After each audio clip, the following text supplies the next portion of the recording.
Halo teman-teman, ada 5 hal yang akan dinilai YouTube pada saat kamu mengajukan monetisasi.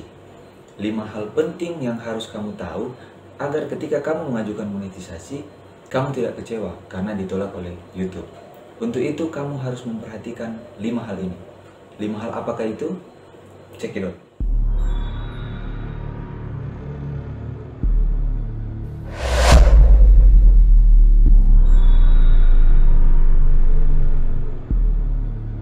Oke teman-teman, seperti saya katakan tadi, 5 hal yang penting yang harus kamu tahu agar ketika kamu mengajukan monetisasi tidak ditolak oleh YouTube.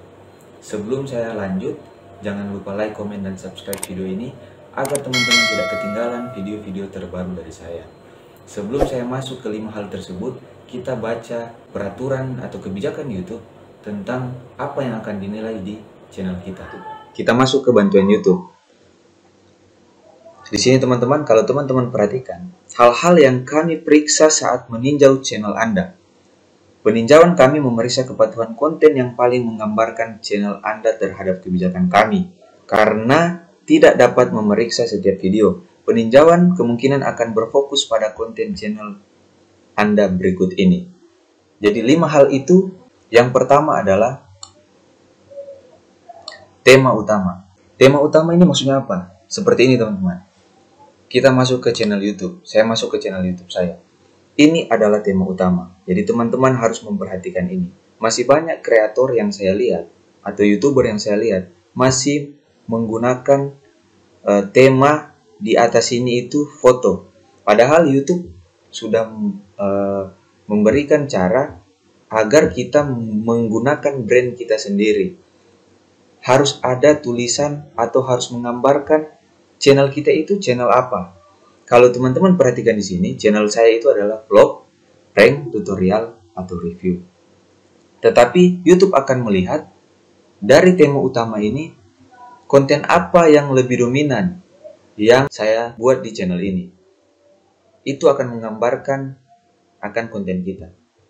Oke teman-teman, jadi perhatikan tema utama dari channel teman-teman.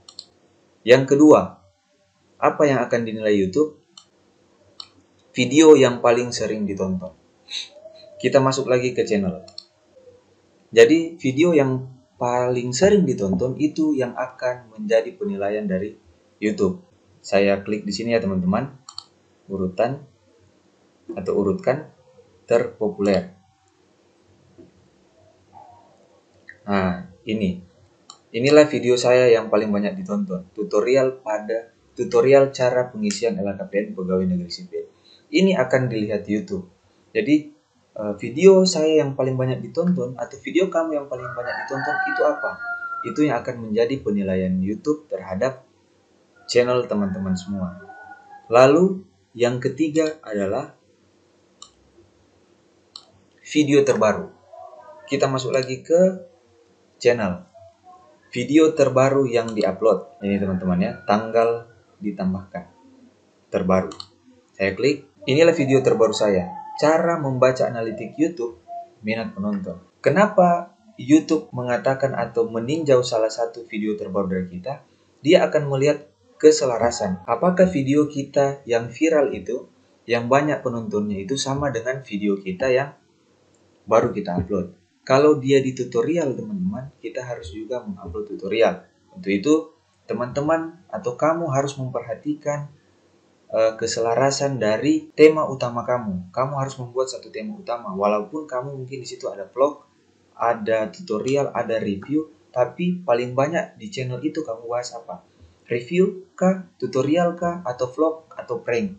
Jadi harus fokus ke satu tema utama. Dan kalau di channel ini saya fokus ke tema tutorial, walaupun di situ ada vlog, ada prank, ada review. Nah, YouTube akan melihat video terbaru yang diupload itu apakah sama dengan video yang paling banyak penontonnya di situ. Ketika YouTube melihat itu ada keselarasan masih dalam tutorial, maka itu adalah salah satu penilaian YouTube dan teman-teman itu bisa lolos monetisasi untuk video terbaru. Yang berikutnya, apa lagi yang akan dilihat YouTube teman-teman? Yang keempat, porsi waktu. Jadi porsi waktu tonton terbesar. Jadi YouTube akan melihat 4.000 jam tayang ini apakah benar kita dapatkan dari penonton yang alami, atau kita membeli viewers, atau kita membeli jam tayang. Di sini YouTube akan memperhatikan dengan seksama. Algoritma YouTube ini sudah semakin ketat, teman-teman. Jadi kamu harus memperhatikan sebaik mungkin agar channel kamu bisa dimonetisasi. Jadi ketika YouTube menghitung total jam tayang kita 12 bulan terakhir dibagikan dan mendapatkan 4.000 jam tayang, YouTube juga akan melihat apakah ini jam tayang memang betul atau kita beli jam tayang tersebut. Oke teman-teman, yang berikutnya, yang kelima adalah ini yang terakhir. Metadata video termasuk judul, thumbnail, dan deskripsi. Jadi ini hal yang penting. Saya berikan contoh di sini teman-teman ya. Ini adalah thumbnail dari video-video saya. Thumbnail dari channel saya ini adalah thumbnailnya. Jadi kita harus membuat thumbnail yang selaras. Kalau teman-teman perhatikan di sini yang tiga video ini sama, merah dan biru. Ini biarlah menjadi warna khas channel saya teman-teman. Jadi kita harus membuat thumbnail itu selaras agar di situ YouTube akan melihat konsistensi kita di dalam pembuatan thumbnail. Thumbnail itu merupakan salah satu SEO teman-teman. Jika kita mengoptimalkan SEO, thumbnail itu merupakan pengoptimalan dari SEO YouTube kita. Dan YouTube tidak pernah mengizinkan kita membuat thumbnail kekerasan. Jadi jangan asal membuat thumbnail. Karena thumbnail menentukan akan masa depan channel kita.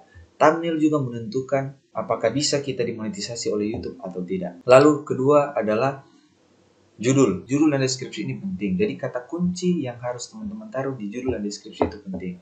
Jadi ketika orang mencari di pencarian, maka channel teman-teman lah yang akan bisa ditemukan pertama kali. Itulah teknik SEO yang harus teman-teman buat atau lakukan di channel teman-teman. Oke teman-teman, itulah 5 hal yang akan dinilai YouTube ketika kamu mengajukan monetisasi.